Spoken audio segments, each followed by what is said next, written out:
What were spot rates in 2014? Well, let's take a look right after this. Stay tuned.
Good morning. Hey now.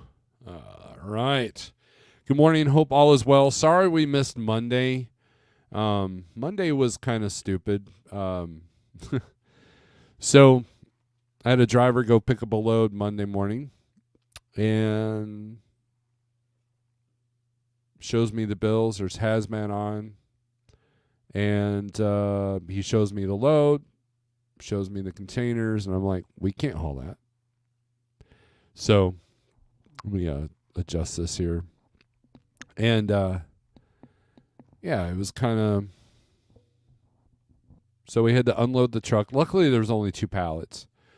But we had to unload the truck. It was over the weight limit in the bulk container thing. And so it's just like, man.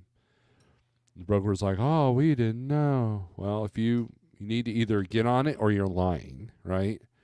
Need to know your customer. Your customer needs to know what they're doing. It was stupid.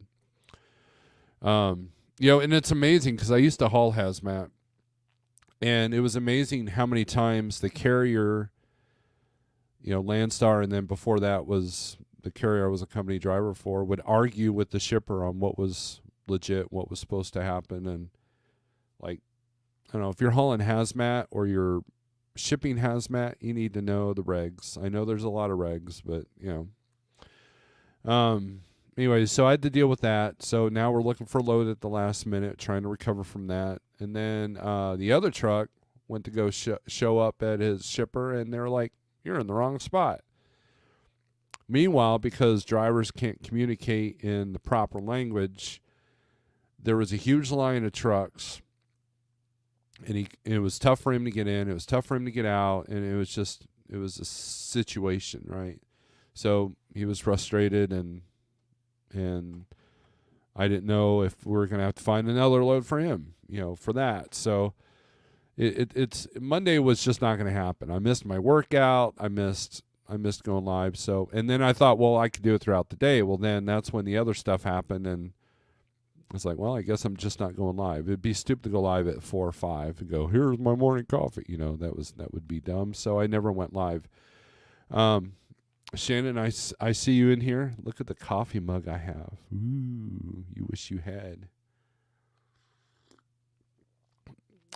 So we'll get to the comments here. I see some good questions. I want to, I have a topic for today. And so we'll get into the topic after I read the comments, but it's going to be interesting. I think it's going to open your eyes on what you're up against and what you need to kind of keep in mind when you're dealing with your cost and everything. So Sterling is putting up a video. Go to his channel. He's putting up a video. He's going to feature some more apnea music, which, if you don't know, that's my old death metal band that I was in. And go check that out. It should be very interesting. So anyways, let's go to the comments here, and then we'll go into my spiel. While I'm doing that, I'll get the email up here, because I email myself all the time because I'm weird like that. And oh, I emailed the wrong thing. Oh no, I'm on the wrong email. Okay. Leave page. Okay, that was weird. All right. That's the one I want. But anyways, I hope you got your coffee. Hope you're doing well. Hope you're safe, sound, not dealing with a bunch of weather. Did you guys see the footage of the trucks buried up there in California in snow? And can you imagine that? Like, you're just like up there, and all of a sudden there's a foot of snow or 2 feet of snow, and you're just like, do. So, yeah, that would be a situation. I've never encountered that. I got lucky during my drive time. I did not encounter that as much. I was never buried in snow. There's been a few points where I could have been, but we got out of there. All the times I went to Salt Lake, never had the chain, never had to do any of that. So I got pretty lucky. And well, because of that luck, I'm not like the most experienced, ice road trucker either. So there's that. Let's see. Let's download this photograph. And then go to this one. I'm going to be showing you guys 2 photographs when we go to talk about rates. Maybe just that one. Okay. So anyways, let's see. Let's go to the comments here. My name is Nobody. You are first, and you are good morning. Good morning. Desert Okie Pam, what's up? How's it going? Lloyd, what's up? Good morning. Randy Curry, good morning from Wildwood, Florida. Is it really that wild there? Really? Southbound Pachyderm, what's up? Hooked up to my Orlando load, heading out in a few. Wish everyone a safe and profitable week. There you go, Lloyd. Thank you. Mr. Charles, good morning. Lloyd, don't forget to hit that like button. Yes, do what Lloyd says or else. Pigtail, what's up? Toga, woo. Pigtail, you're going to like this. You're going to like this. You probably know, you probably saw the same post. Plano Glen, hey, what's up? I don't think I've seen you before. Holland Donkey, top of the morning from Gads Hill. The James gang sends their greetings. Right on. Hope you're doing all right. David Riverman, good morning to you, sir. Things are a little tight out here. Stay positive. Watch your numbers. Right. That's it. That's a good outlook.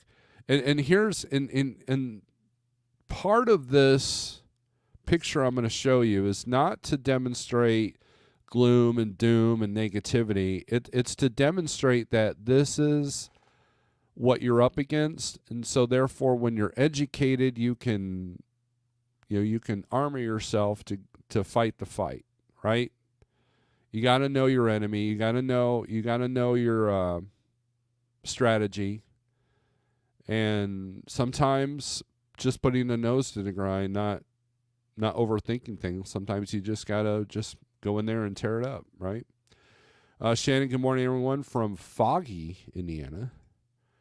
Did you see Mother Trucker video talk about a JB Hunt driver getting arrested for hauling a Bowman trailer that was reported stolen? I started watching it when I saw you were going live. No, I did not see that.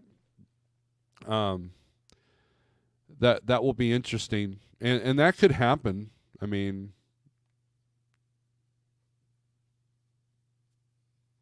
that's why does a JB Hunt truck have a Bowman trailer? That's number one. But yeah, so So I switched to your live feed. We'll finish watching the Mother Trucker video. Well, thank you, Lloyd. Thank you for your dedication. Alfalfa Morning All from Iowa City, Iowa. Good deal. CDM Freight Broker. Good morning, Steve. I hope the gym journey is going well. It's been doing all right. My ultimate plan was to go every day, and then Monday, Wednesday, Friday were treadmill days, and Tuesday, Thursday, Saturday were the weightlifting plus treadmill. But I have not been able to stay on that schedule because work, if I don't get up early enough, then that's what happens. And, because, the YouTube's struggling a little bit, but also work. Work is the most important thing. That's why I'm able to go to the gym. That's why I'm able to, pay the bills, right? And the drivers need things. They need dispatch. They need help with things, and Jeff needs help with things. So that comes first. And but yeah, it's going well when I can go. Now, in February I went. I only missed 10 days. So we're getting better. So Grafton, what's up? And part of that was we had a sickness in the house, and so I didn't want to expose anybody, and I wasn't feeling 100%, but I definitely recovered better than the people that got sick. So Shannon says, yes, I need that coffee mug. Well, we can make a trade. I'll trade you this for something of value. But you got too many coffee mugs already. You don't need that. I'm a guest on a podcast. Recording is tomorrow. Topic is breaking down the complexities of LTL freight. It likely won't be public for 2 to 3 weeks. Well, good deal, man. That should be interesting. Sending yourself emails is a sign of dependent cognitive abilities. This is true. See, make sure you post a link when we watch it, right? Cents per mile. I scuffed my knee up this morning. I tripped over my stacks of spot market cash.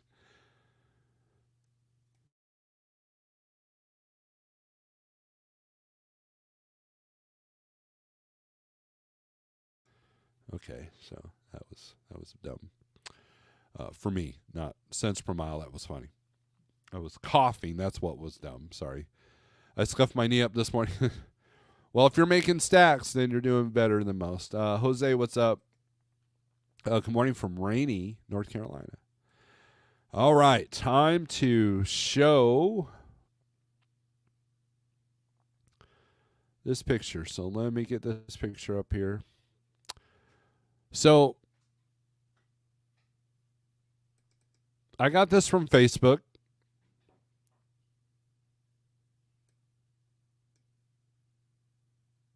And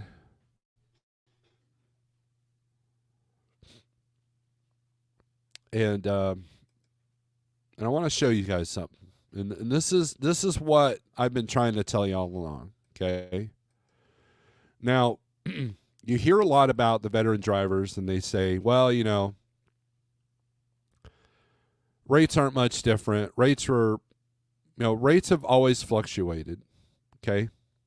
Now, I became an owner-operator in 2014. It was June of 2014 that I bought my truck. And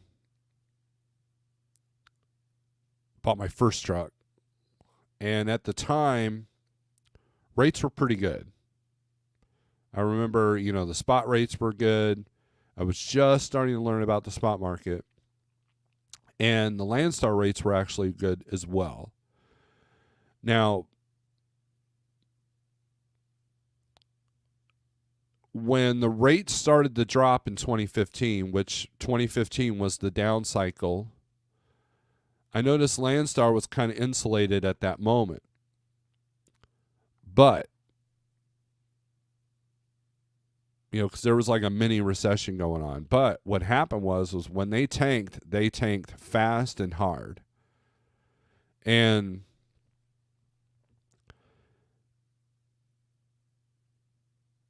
so, but this is April of 2014. And I want you guys to see something. This is directly off of that. Now, I want to give a proper shout out to Rate Per Mile Masters. It's a Facebook group. There is some useful information in there. There is also a lot of drivers complaining about things. And so you can kind of see the mindset of the drivers. If you want to know what the mindset of drivers are, go to this Rate Per Mile Masters. Chad Boblett's been doing it for 10 years, and he'll be speaking at Matt's if you want to meet him or whatever. But I just want to give props because I don't want to be, I don't want people to think that this is my material. It's not. But I saw this post of his and I was like, wow, that's pretty interesting. So let's zoom in. So spot van rates in 2014 were $208 a mile. They were as high as $210. This is when it started to drop in van. And spot reefer was $225, and look at spot flatbed, it was $234. Okay? Now,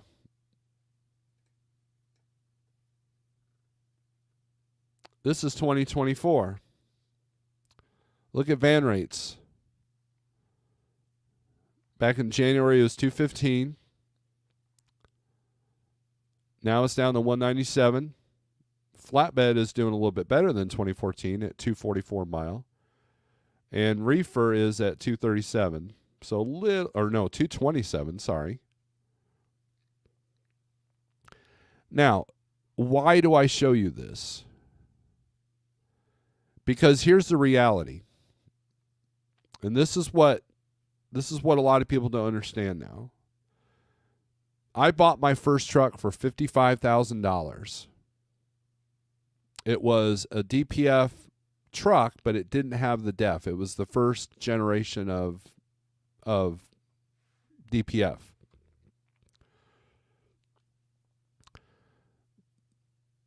If I wanted a Freightliner, it was $65, which is why I went with the Peterbilt, because Freightliners were in higher demand because fuel, they were more fuel efficient, right? So because there's a higher demand, you put the price up on something. So and then the sales guy was like, well, you can get more truck if you get an International or Peterbilt. Well, I'm not doing International. So, I was familiar with the Peterbilt 387, so I got that. And got it with the Cummins. It was a 2009, paid $55,000 for it with an APU installed. Of course, that APU was worthless and almost killed me, but that's a different story for a different day. And I bought that truck with $2,000 down, and it was a 3-year note for a little bit less than 3-year note for $2,000 a month. That's what I paid for it. Then in 2017, I traded that truck in and got the Kenworth, which y'all seen and known if you watch any of my thumbnails or whatever. that was that truck, which was a 2014 Kenworth, by the way. The first year that those 680s came out. But see, here's the difference though. That van rate of a 208 a mile back in 2014 went a lot further than even the 215 in January that van saw this year. And so some very wise people once told me, and they've told you just weren't listening, is a penny save is a penny earned. And there's a truth to that. There's truth to that. Not a truth, it's the truth. And so when rates went sky high, I knew what that was going to look like on the other side. And part of that problem was it wasn't the rates lowering as much as the cost increasing. I mean, how many of you are able to get out of a shop, especially a dealership, for less than $1,000?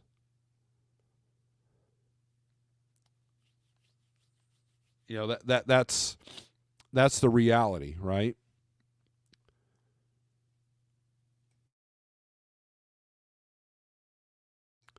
And so, but if you notice, rates haven't really changed. They always fluctuate. 2021 was a fluke.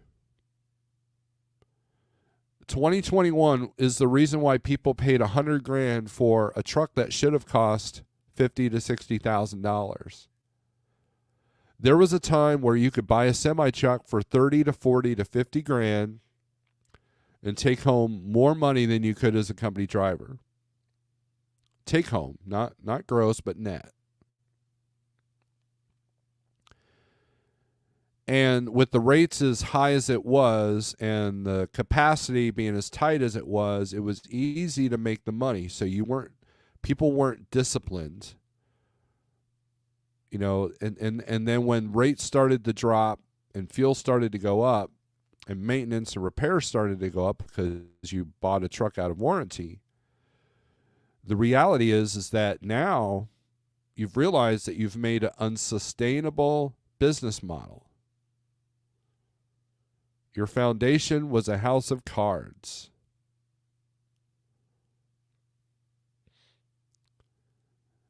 But see, this is the cycle of spot market. This is how it goes.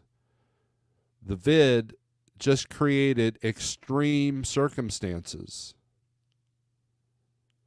We saw the 89, 90-cent dollar mile freight. We saw that in 2020. And so I knew what the other side of that was going to look like. And my projections were true.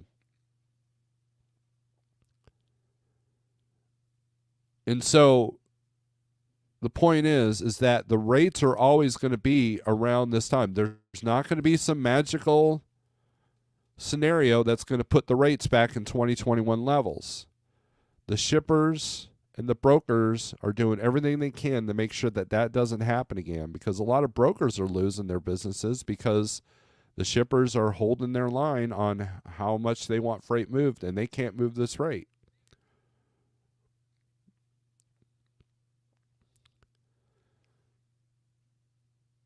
As easily, right?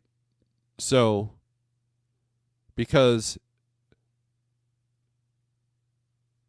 now we've had a lot of trucks, a lot of businesses, a lot of authorities go under or just shut down. And that's why you're seeing used trucks being back to where they should be on pricing. But now, when you replace your turbo, instead of $7,000, it's $10,000. When you replace your DPF filter, instead of $1,200, it's now $2,000 to $3,000. Your tolls went up. Connecticut's got a new tax that they're pretty proud of. And so, but the rates will always be, or seem to always be in the same range, between $1.70. I've seen them as low as $1.75 on DAT. I remember seeing that in late 2015.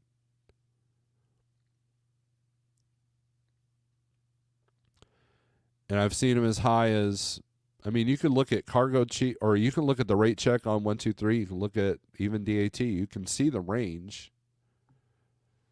And that's, so where you make your true money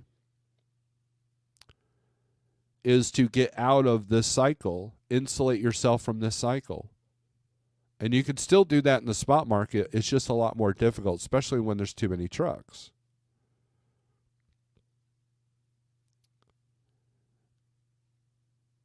Specialty items such as hazmat, such as multi-stop, or sometimes you just got to put your nose to the grind and just keep running. And as long as you're not running at a loss, but then, that's where, when you buy your truck's the most important thing you got to do for your business.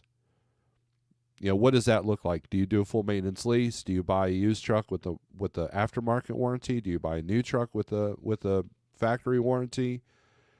Do you buy an old truck that you can fix yourself when needed? Or do you keep trading in the latest and greatest and hope that things work long enough that you don't have to utilize the warranty and you have too much downtime? And where you have to save your money is is in fuel. So your right foot is the most important tool of that, and your aerodynamics, of course. You can have a 389, keep your foot out of it, and get decent fuel mileage. Not like to the level of a new Volvo or a new Freightliner, but at least better than, the 1994, 389 that you're doing 90 to nothing all the time. So you don't go out and buy the latest, greatest toys unless your revenue, profit, salary that you pay yourself can support that. If you're a company driver and you average about, let's say, 2,500 miles a week, you're going to have kind of an income level that you have a set where you would budget. Like, you wouldn't go out and buy a new BMW, right? You would, or a new F-150, which is more expensive. You would buy something within your means, right? It's the same thing as an owner operator. You don't go out and buy 20 different new items, put them all on credit card, or credit. And because I hear this all the time over and over, if the rates will just come up, man, I'll be okay. What if they don't? And it's not the rates that you need to worry about. It's the other stuff, because the rates will always be the same. That's the what you're seeing on the screen. That was 2014. And so if drivers are making the same rate per mile, about average, that they were back in 2014, are you making it now? The only ones who are making it are the ones that are doing above average. And the way they're above average is they're finding something that isn't part of the norm. And in a down market, in a down economy, which, I don't care what, I don't care what the news is telling you, but the economy, people are penny pinching. They're maxing out their credit cards, and pretty soon that bill's going to come due. So they're not going to buy as many things. There's been an increase of budget goods, but there's been a decrease in luxury goods as far as people purchasing. And so you have to pay attention to that, because, nobody's in a hurry to get anything moved. And you got to find the stuff that is in a hurry to be moved. And you have to fill that niche. So, and so the good news is that the more you understand that these are cycles, and that you should pay yourself a reasonable salary, and you don't live beyond your means of that salary, you'll be fine, because these are just cycles. The most experienced owner-operators are not freaking out right now. They're not on the verge of going under. And if they are, it would be for specific reasons. They're not really going under unless something, drastic happened. And it doesn't take much, right? You could be sitting there high and mighty and pretty with 60 grand in the bank, and that truck will say, no, you ain't. And what do? Right? It's hard to control all the costs. You can control tolls to a certain degree. You can control fuel to a certain degree. But you can't control what the shops do. I mean, yeah, you can put on your own shocks and your own small parts or whatever, and that helps, trust me. But when it comes to the computer stuff, the sensors, that stuff will put you under pretty quickly, whether you're the best budgeter or not. But just recognize that the more things change, the more things stay the same in a way. And this is evidence, right? This is evidence that nothing really changes. I once had somebody tell me that, well, we'll never see dollar mile freight again. ever because of what's happened. I'm like, no, that's not true. And I've been right. I'm seeing stuff going out of some bad areas for 89, 90 cents a mile. Full truckloads. Literally half of what the 30-day average is. Like, 30-day average is 1,000. I'll make it 490. You know, 480, and I'll let them talk me up to 500. And we're going to get it moved because people are desperate. And I've been undercut so many times. I'm talking, I've lost loads over $25.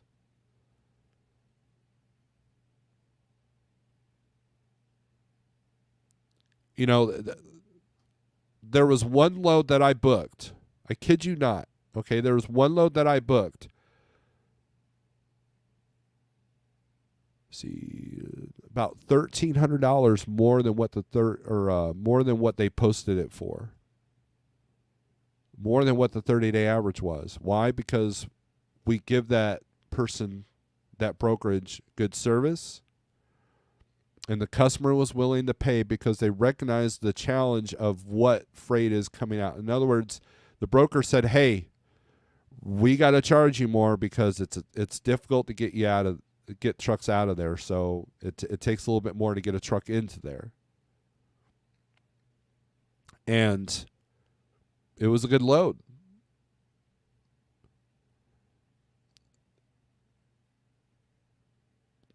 You got to know your price. You got to know your worth, and know that these are part of the cycles. I mean, look at Van here for today, or 2024. I mean, 215 to 197. That's the fluctuation. Would 215 save your business over the 197? What's the difference? Well, if you're saving your money, that's not a big difference. But this is just part of the game. This has been part of the game since I was driving, since I owned my first truck, 2014. And this is evidence of that.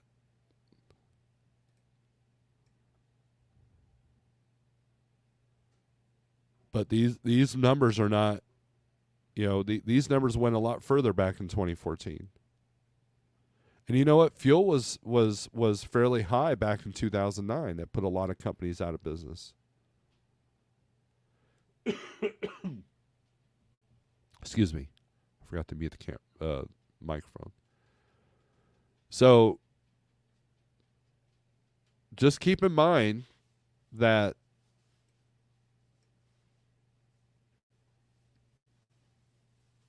this is settle at.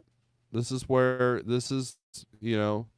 we might have some fluctuations low and high, but this is generally the area that you're going to be at. If you're hauling, regular platform, dry van, reefer, and flatbed.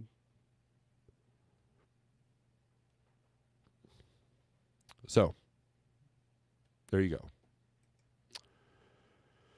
All right, let's get rid of this picture here. All right, let's go to the comments here, and then we'll get to the low board stuff.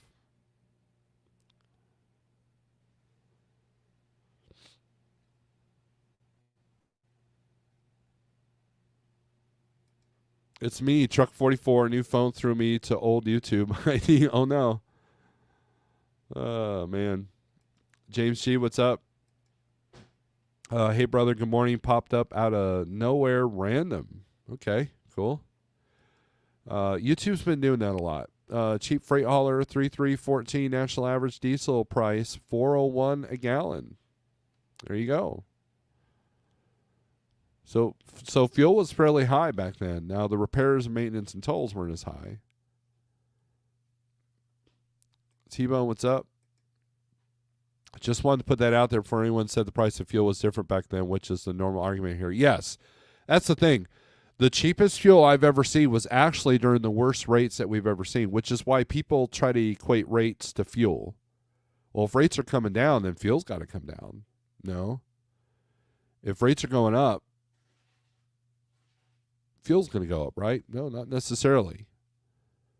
Now, is it used as a negotiating tactic on both sides? Yes. Well, fuel's going up, so I need to ask a little bit more. Or the broker will be, hey, I noticed fuel's down, so guess what? I can drive this price down because I know you don't need as much. The shipper has told me to do that. Fuel surcharge, fluctuates or whatever. So, but yes, thank you, Cheap Freight Hauler, because that it wasn't like now back in the 90s, yeah, fuel was fairly cheap.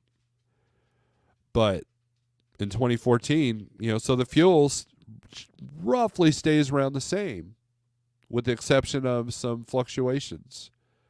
And this is election year, so I don't know if fuel's going to really spike this year. They tend to kind of calm down during election years because they don't want the public all ticked off. Or if they do spike, one party's going to blame the other for it.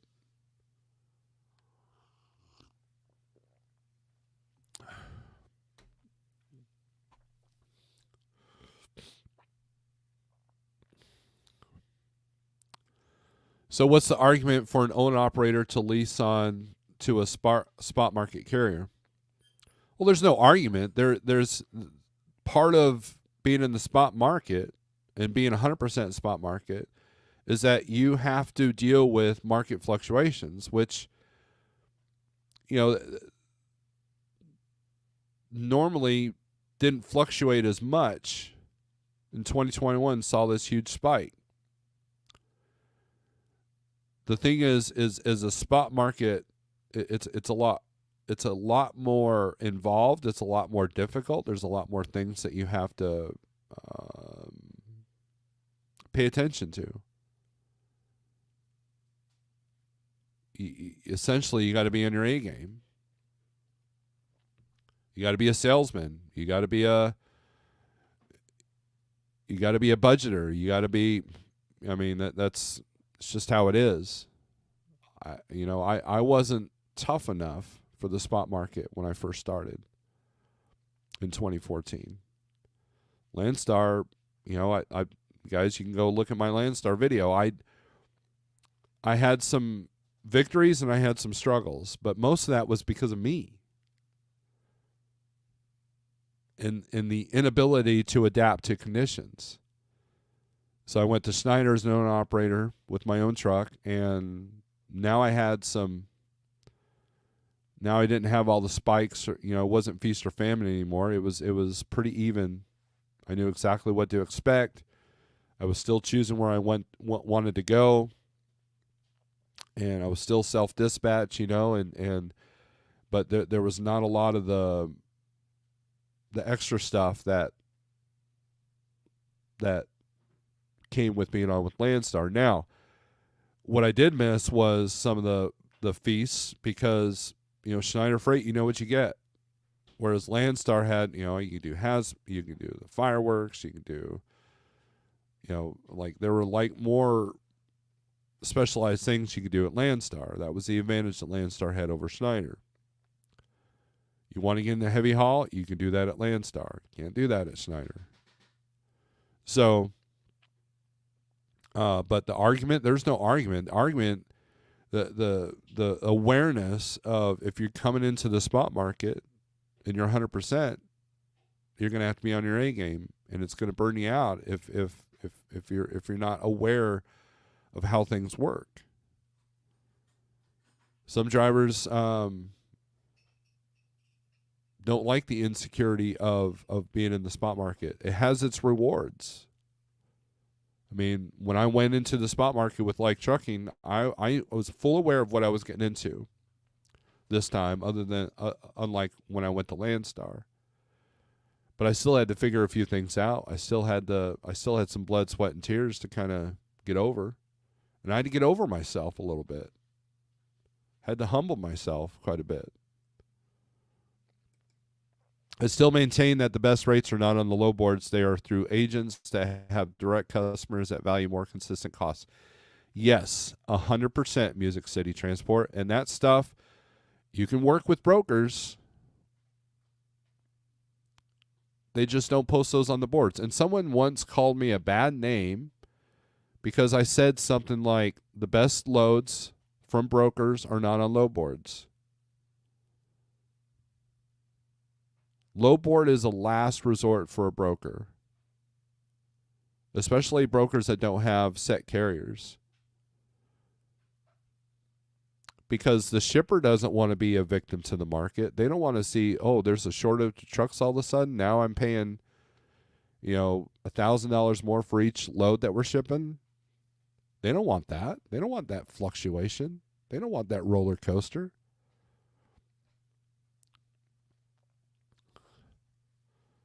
So, I mean, there's truth to that.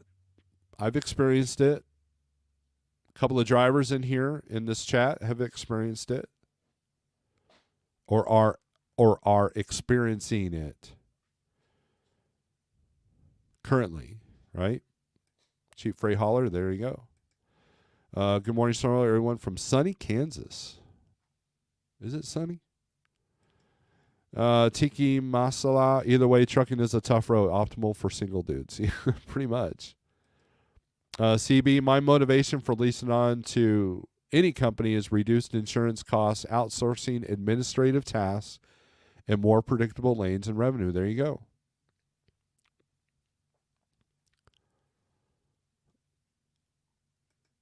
I need some $7 diesel just for the next 3 months, though. Says Chief Freight Hauler. Cents per mile, 280 wheelbase, 389 pulling oversized RGM freight. I have a total operating cost of $1.68 per mile. Knowing your numbers is the most important part of this business. There you go. I agree with that 100%. If you found 2 used trucks, the only difference is one truck repairs were completed by the driver and second truck all repairs done at dealer or shop, which truck would you buy? Well, that would depend on the individual, because some shops are good at fixing trucks and others aren't. Some owner-operators are good at fixing trucks and others aren't. So that's a very valid, good question, CDN, but it cannot be answered easily.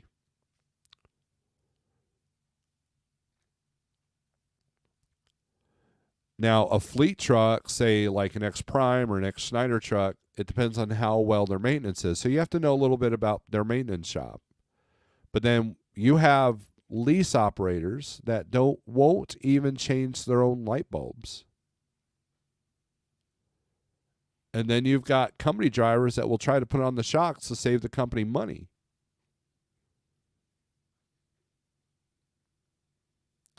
So it's all in the mindset of the individual that you're buying from. That's why you can't answer that question. Because I've seen very well, like I would buy something that DIY has maintained. Randy, who's got Jeff's old International, that truck was well maintained. It's in good shape. But then trucks that can't get a shop to fix it to save their lives. There's too many variables to answer that question. And here's the thing. Most drivers that do their own repairs, they're going to have paperwork for that.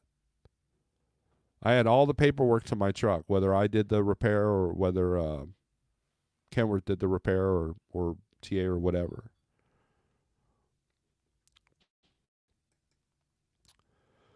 Chief freight hauler, CDN, I've had to see both trucks. Not all drivers do quality work, just like not all dealers do quality work. Right. You just answered the same I did. Justin, what's up? Good morning, everyone. Take my last load out of Salt Lake to get to the house today. Snorelord, I got a $50 bump on this load because I told the broker I needed nachos on the way to the delivery. Sales, right? Sales. You get them to laugh. You get them. That's how you stand out. Look, it is not hard to stand out from the rest of the crowd if you're given the opportunity.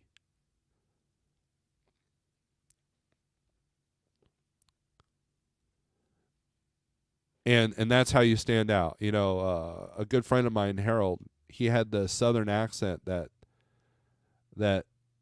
and he was very well spoken. And I've been on three-way calls where, I've heard him talk to brokers and he's just a charmer. Now it's hard to do that when the broker answers the phone like he hates his world and he's about to kick your dog. But for the most part, you can still try to make that person laugh and stand out. And so now I'm guilty of letting my emotions get into it sometimes. Like I called on a load yesterday. Guys answer me in speakerphone. Yeah. Like that. I was like, is this so-and-so broker? Yeah. Still on speakerphone. Yeah, I'm interested. And then every time I talk, he would interrupt me. Yeah, I'm interested in your load going to, that load? Yeah. I'm like, whoa. Do you need a No, I don't need. Dude. So finally he told me to load info. I'm like, yeah, I'm out. Have a good day. Click. You have brokers that love their job and you have brokers that hate their job, just like drivers, right? Now imagine maybe he talked to 10 guys before me that had a huge attitude with him. Gee, I can't understand why. And maybe that's why he was like that. It's hard to charm somebody like that. There are times when I'm experienced with this enough that I know when I'm out. I'm like, okay, I'm not even dealing with this. I don't care if it's a perfect load. I'm not dealing with this. And there's no such thing as a perfect load, by the way. That is the reason why it's always been said that you don't want to build on the spot market low boards. Work on getting direct customers, whether it's brokers or shippers, right? Food on the road, crazy expensive now. Yeah, that's another expense that a lot of people don't realize. So, as an experiment, calculate how much money you spend on food a day, and then subtract your per diem, and where are you at? I guarantee that most of you are between $300 and $500 a month in food alone, being if you're on the road a lot. Now, if you go to Walmart, if you brew your own coffee, that helps that quite a bit. Cook in the truck. But just changing one habit, like cooking in the truck or brewing your coffee in the truck, is can be can give you that extra $200 a month. So, if you are a company driver and you go to apply for a job and then they tell you that you can't cook in your own truck, work for a different company. Either that or they got to give you a killer per diem, which some companies will. It's like, well, because I know TMC, I don't think they're allowed to cook in their trucks. But even then, how do you get around that? Well, maybe you can cook outside of the truck. You don't use any 12-volt things. You go out and use a camping stove outside and but who wants to cook their steak in a 100-degree parking lot that smells like urine? Who wants to do that? So it depends on your situation as well. When you go view the truck, you can tell the driver looks after all of his personal cars, trucks, home, and has a shop with the correct tools. I'm fine with that. Well, here's the other thing. So buying a used truck can be very deceiving because like older trucks like the first one that I bought, the 2009 that I bought in 2014, it was spray painted to the point that when I took it to the TA to get a DOT done on it, it was the guy thought it was a new truck. Like, well, if you look at the paint a little bit closer, you can tell they just covered up the rust. Put new tires and paint on the undercarriage, and it looks good. Maybe a little bit of red on the Cummins there. So that's why Jeff teaches cost per time and me in CDN. CDN Freight Broker, reminder that Sunday, March, daylight saving time begins. Clocks fall back. No, clocks go forward. Some states don't change like Arizona, but most do. Adjust accordingly so you're not late for any pick or delivery appointment. No, clocks go forward. Spring forward. CDN, if you put your clock back on March 23rd, you're going to be late for everything. Or no, is that right? Yeah, you're going to be late for everything. The price of fuel is the only difference between sitting in the truck stop or hauling that cheap load. Truck, trailer, salary, insurance, and tags all cost the same every day. That's good. That's a good way to put that. Mrs. A says, clock spring forward, don't fall back. You'll mess yourself up. Low board's a last resort for me, so says CD and Freight Broker. I don't even use the board anymore. I call drivers. Regardless of rates, it sure seems like our customer loads go so much smoother than the spot market loads that I book. 80% of the spot market loads take hours to get loaded or unloaded. Right, you don't know what you're getting into. Now, a lot of the spot market loads that I did in my own truck was a lot of the same customers, so I knew exactly what I was doing. I knew exactly where I could sleep. Like there was a load going from Springfield to basically Cincinnati, and I knew I could sleep at that customer. So it didn't matter what time I got loaded. I know I can make the delivery in the morning. And it was peaceful. It was quiet. It was an easy run. And then it was Ohio, so I can always get back to Missouri if I wanted to, or I can go anywhere I want from Ohio. And I've been in this game long enough that I can recognize things just by looking at the load information. You know, I have drivers call me all the time. Hey, what's this and this? Well, that's probably this and this. I'm like, how did you know that? Well, it's because I've done that. Been there, done that, or I know people that have. And I know that 6 years I was a company driver, and that was kind of how they ran their freight, out and back. You didn't zigzag a whole lot. That's why they preferred drivers that lived in Springfield, because they know they can get them always through the house. You can be under load, get in the yard by Friday, and let's say it delivers Tulsa on Monday. Well, you can still leave out Sunday, but still saw your house. So, knowing the customers, like I know how to deal with Dollar General, right? Most of the time they're in the same realm as far as like, you know, I know what to expect with Cisco. I know what to expect with Kroger. I know what to expect with Associated Wholesale Grocers, AWG. Every now and then you get lucky and you get out of there an hour and a half, and every now and then it's like, no, this is floor loaded and 3 guys called in sick today. But if I know the broker, if I got a relationship with that, then I can handle that. It makes it hard to book ahead, yes. Do I lose loads that way? Yes. But for the most part, you got to be, it's like being a musician, okay? You could be a musician that practices the sheet music, practices a song. Let's say it's a song that you're playing. Practice. You've got a set structure you can practice. But there's, and some musicians are, you know, have that strength. But then other musicians, their strength is improvising, being able to come up with something off the fly, or being able to recover when the rest of the band falters, or being able to recover when something goes wrong. The ability to improvise is what's needed in the spot market. Because, you know, you run a dedicated lane for a minute, and all of a sudden you're thrown to the wolves because that lane's not running that week. You know, you're going to notice the difference, right?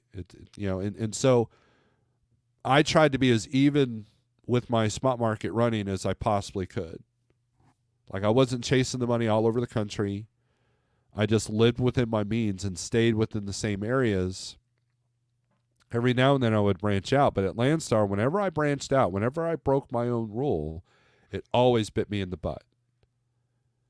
And so that's when I recognized that if I'm going to go back to the spot market, you know, when I went to and deal with brokers and such again, I had to be able to improvise on the fly when needed.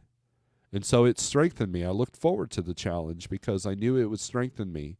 Because you need to be strength with structure, and you need to have strength with improvise. That's what creates a well-rounded musician, where you can do both, right?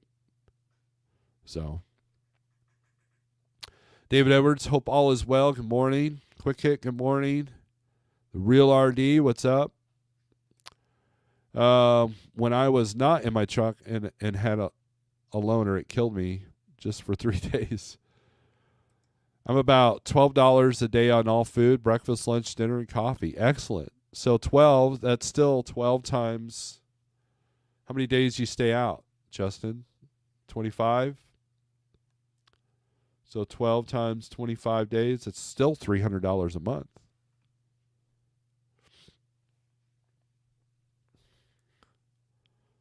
Brew my own coffee, pre-cook and cook on the truck. There you go. I've always brewed my own coffee, but Quick Trip has chocolate brownie limited time coffee that is delicious. Working on getting that down to $8 a day and still eating good. That's exactly, I tell the brokers all the time, I need extra $50. Mama Jones needs an extra zero at the end of her gift card.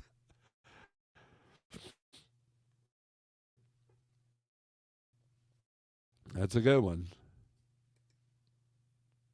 I was listening in the background at the beginning and curious just your thoughts about expected recession, Snorelord. They keep making it, they just making it delayed while printing money for each 3 months as 1 trillion, to the tune of $1 trillion.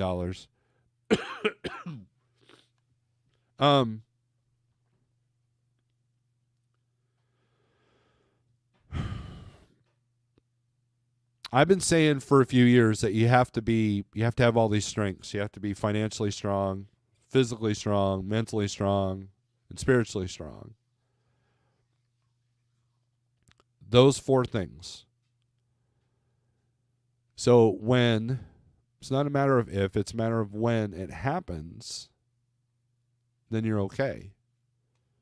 If you've got a mountain of debt and you're hoping for the rates to come up just to get out of that debt, well, you're probably in a bad situation.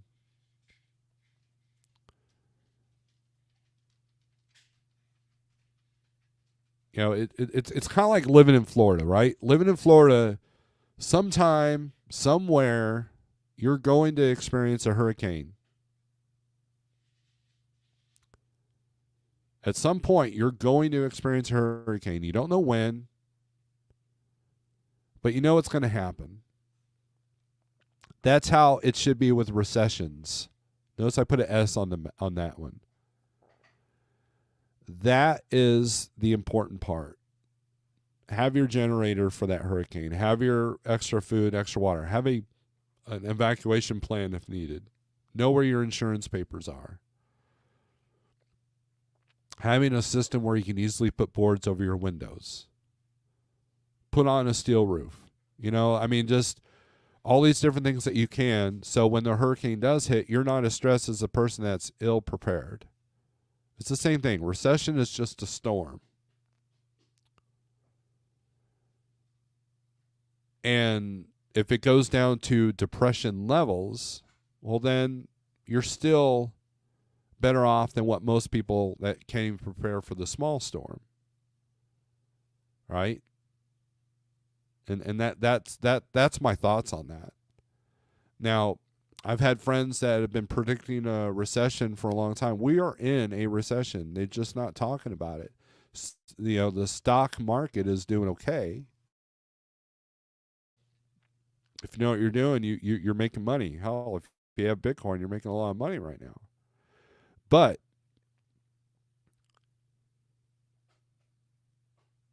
you see it in the stores. You see it, you know, I mean, eventually people's credit's going to run out. And that's when, you know, so you can look for signs and just prepare for the storm, you know, just like a hurricane. You know, the weather forecasts are going to tell you what's going on. They're going to give you a timeline. It's going to be slightly unpredictable. And you can be prepared.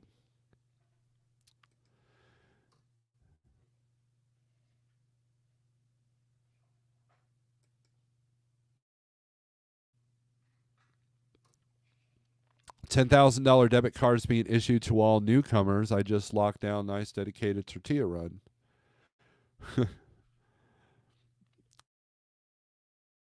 That's a different topic for a different day on the other channel, maybe. But it's good that you got that dedicated tortilla run.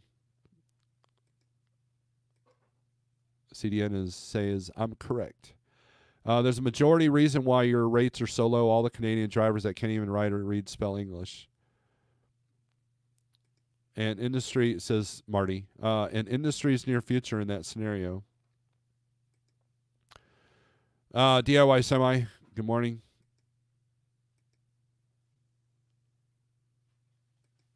$21 to 31 days. So yeah, 25 is a good average, right? So about 300. So you're about 350 bucks a month on food per month. Pale Rider, what's up? Everybody check out Pale Rider. He's got a new studio, so check it out. Chief Freight Hauler says, good morning, Tolga. I have a quick question. I need help understanding the split clock. I shut down at 2300 last night. Will my clock fully reset? When? So 11 o'clock, so at 9 a.m.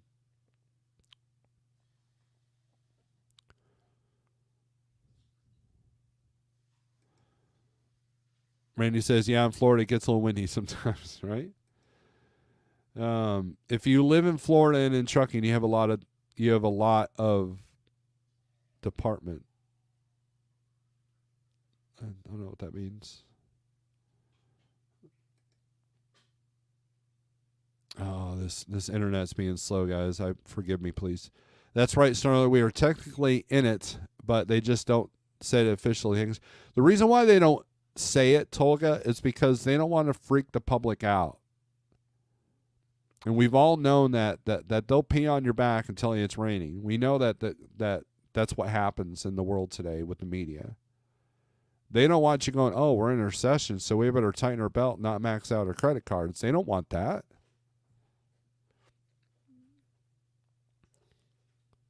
So that's why they're not saying it. But if you're boots on the ground are like, no, it's a different story down here. If we weren't in a recession, would you have all the fraud going on in our industry right now?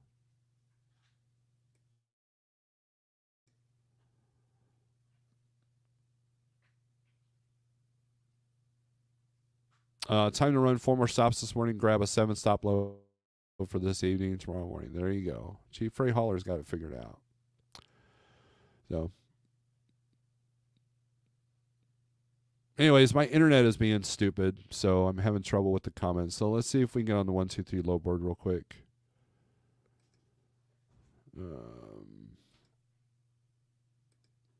Take a look at least the hot markets.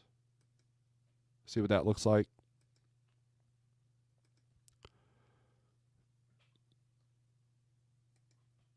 Absolutely, but they will say it eventually, like Brits, Germans, or Japanese authorities. Well, right? All right, so let's do a load availability here. Let's go to van. As soon as it loads.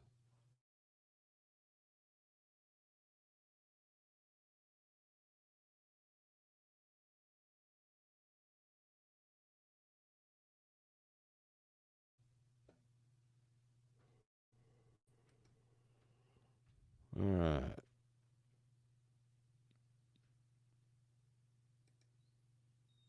The reason why they won't say anything is because it's not a convenient narrative. After election, that will start again. Yeah, because look, one candidate is going to go, hey, look, we're in a recession. They're not telling you about it. So the last thing they want to do is give that person ammo to have proof that when he says we're in a recession, there's proof of that. Right? So, I mean, I watched some of the primary results yesterday, and the news just talked over the candidate, over his speech or whatever. And the election's going to be interesting this year, people. Almost too interesting. So just be aware of that. They are going to manipulate your emotions from all sides. And they're going to use your emotions as tools to get what they want. That's how elections work. What do you think about immigration? What do you think about abortion? What do you think about nuclear proliferation? What do you think about the economy? Meanwhile, nothing ever changes.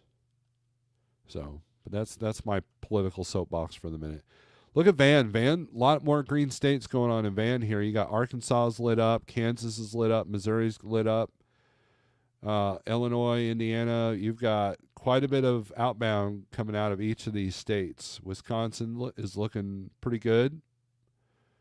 Louisiana is even lit up green. So let's take a look at Louisiana here. Now, green doesn't necessarily mean the best rates, but it does mean it's a little bit easier to get a load out of said area depending on what your line is. So let's sort this by highest rate, see what the long haul stuff is doing. 206 a mile to go from Baton Rouge to Tooele, Utah. Or is it Tooele or Tooele? I never get that right.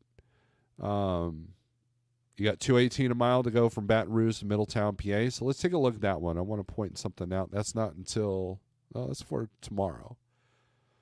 So that lands you in, where does that land you? Oh, it's got multiple stops. And they're saying cost per day is not reached, probably because it's looking at March 11th. So you want to do the miles of all this. It looks like it's 2 round trips. Now, I'm gonna give you guys a warning here, okay? So according to this load info, it's going to go from Baton Rouge to Middletown. And then Middletown, you're going to pick up and go to Pensacola, Florida, and then back to Baton Rouge, and then you're going to go back up to Middletown. Now, so that's only $285 a day profit after fuel. Look at tolls. There's no tolls cost on this. That's very interesting.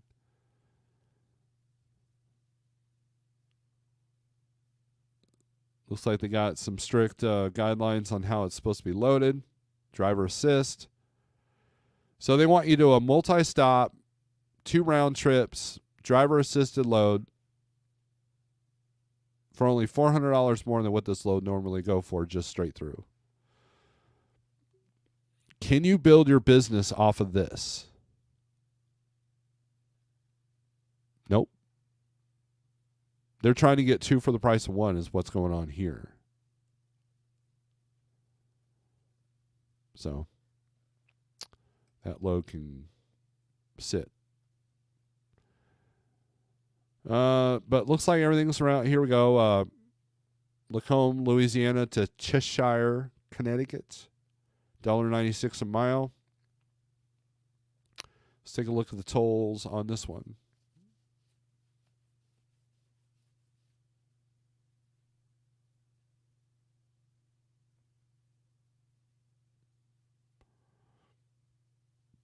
David Edwards says, I was trying to remain anonymous on my political affiliation with my statement. Yeah, that's the best way to do it, especially if you're online. Now look at the fluctuation on this load. Rate check's got it at 23.13. Green Screens has got it as high as $3,000, as low as 26. And they're at 27. Now, you're looking at $138.23 in tolls.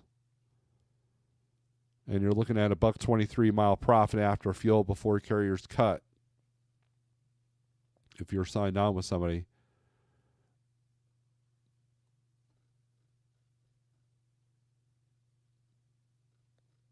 That's if you take it for the posted rate. So actually not too bad of rates coming out for Louisiana, to be honest with you. Of course, it's all going places that most people... Now, here's a good one. New Orleans to Wilson, North Carolina. Because I can get out of North Carolina with a couple of brokers I've got in my pocket. So let's take a look at this.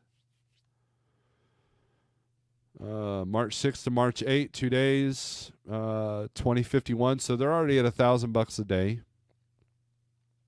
They're at $219 a mile. So as long as those, it's tires. So you might have to help load this or unload this. It's going to be a long load time if they're hand loading it. Depending on if they're passenger car tires, then it takes a little bit longer. If they're truck tires on pallets, then easy breezy, right? But tires usually pay fairly well. They will bulge your trailer out, make it smell funny. But that would be a good load. I would choose this load. Picks up tomorrow if I was in New Orleans. See, they're not paying as much to go into Florida here. Whoops. Oh, where was that Florida load? Right here, Lakeland. Oh, no, they're paying $278 to go to Lakeland out of reserve. A couple loads to Ontario. Go visit Will Burner there. Egan, Minnesota. Louisiana Egan. Now notice it's $1.63. It's a lot lower. Why? Because Minnesota's a better freight market than North Carolina. Or so they say. But if we take this out, North Carolina's got $374 outbound, and Minnesota's only got $154 outbound. So why are they paying so low to go into Minnesota? That's the stuff you have to pay attention to, people, right there. Oh, Minnesota's a good freight area. Not according to this map, it ain't. Right?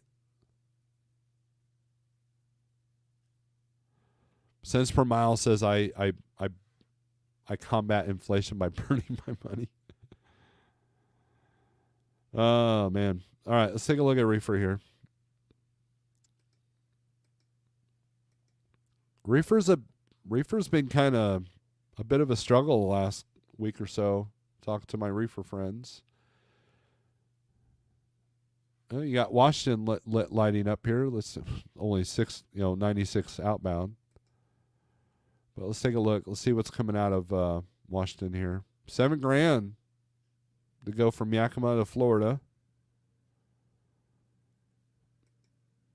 Let's take a look at this one going to South Portland.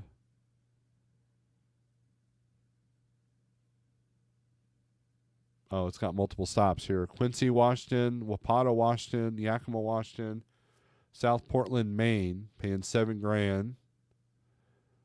My guess it's 34 degrees. It's going to be produce. Usually when you see multiple pickups, it's going to be produce.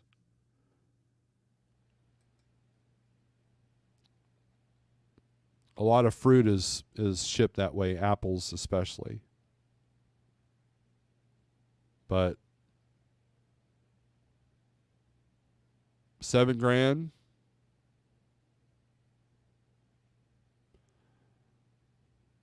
Let's see. Let's take a look at this one. Going to College Park, Georgia. $230 a mile, $5,700. Picks up today, delivers Monday. $5,700. So Wednesday, Thursday, Friday, Saturday, Sunday, Monday. So 6 days. So if you want $1,000 a day, you need to talk them up a little bit. And cargo cheese got it at 64, so don't be afraid. At 34 degrees. So a lot of produce is coming out of Washington. That's how you recognize that.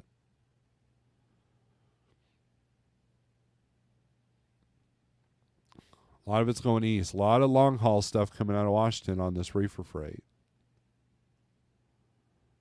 Now, they're not paying $2 going to Columbus. Cargo Barn. Cargo Barn tends to be a little bit low on their rates. Anyways, I don't think I've ever called them, but their posted rates are usually fairly low.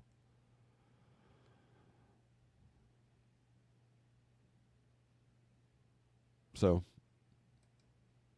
there you go. There's your reefer states. Looks like Washington, California, Arizona, Texas, Missouri, Illinois, Minnesota, Wisconsin, Illinois, Indiana, Ohio, PA, New York, New Jersey, VA, NC, TN, GA, FL. There you go. Those are the states that are doing okay in the reefer world.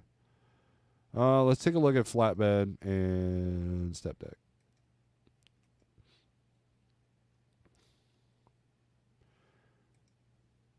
Romeland, what's up? Good morning. Look at that. A little bit of yellow now. You know, Oregon's trying to wake up, but for the most part, Southeast is where it's at. Flatbed. With Maryland kind of showing it. Let's take a look what's coming out of. A lot of outbound coming out of Maryland. Holy crap. Showing 600 loads coming out of Maryland. Highest paying load, Overall rate is Beltsville, Maryland to Provo, Utah, $2.12 a mile, 4,500. 401 a mile to go to Portage, Indiana. Let's take a look at that one. That's probably specialty. Yeah, 56,000 pounds. So oversize.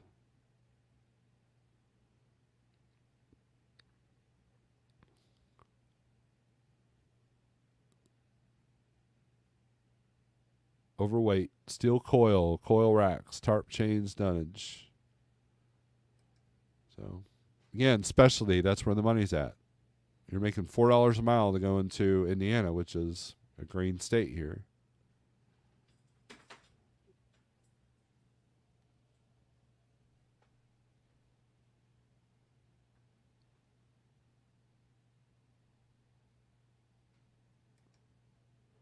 Was my truck called Mean Green or Green Goblin?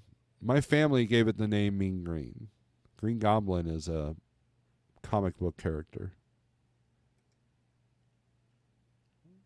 Marty. Those that are listening are like, what's he talking about? All right, so there you go. There's your state. So 48065 if you want to try out the 123 low board. So basically the gist of this whole live feed is, look, things are going to be interesting. And you just have to go, right? So I never did put the I never did put the low board on the screen there, did I? No one warned me. Good deal. So anyways, thanks for watching. Strength for today, hope for tomorrow. We'll see you Friday, hopefully. So that being said, peace.